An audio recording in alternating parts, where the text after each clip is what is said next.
በቀጣዩ ሳምንት የመንግስት ምስረታ ይከናወናል ተባለ። በመጪው ሰኞ አምስተኛው የህዝብ ተወካዮች ምክር ቤትና የፌዴሬሽን ምክር ቤት አንደኛ ዓመት የሥራ ዘመንና የምስረታ ጉባኤ ይካሄዳል። ምክር ቤቶቹ ለአዲስ አባላቶቻቸው ለምስረታ ጉባኤው በመገናኛ ብዙሃን ጥሪ አስተላልፈዋል።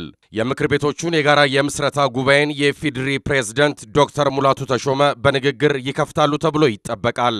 ንግግራቸውም በአገሪቱ አዲስ የሚመሰረተው መንግስት በ2008 ዓመት ትኩረት አድርጎ የሚያከናውናቸው ስራዎችን ይዳስሳሉም ተብሎ ነው የሚጠበቀው።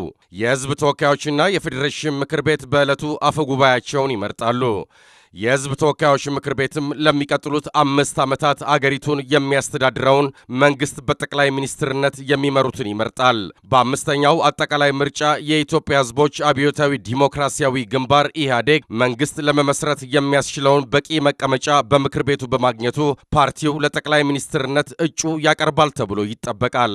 ተመራጩ ጠቅላይ ሚኒስትርም የመንግስታቸውን ካቢኔ አባላት እጩዎች ሹመት ለምክር ቤቱ በማቅረብ የሚያጸድቁ ይሆናል።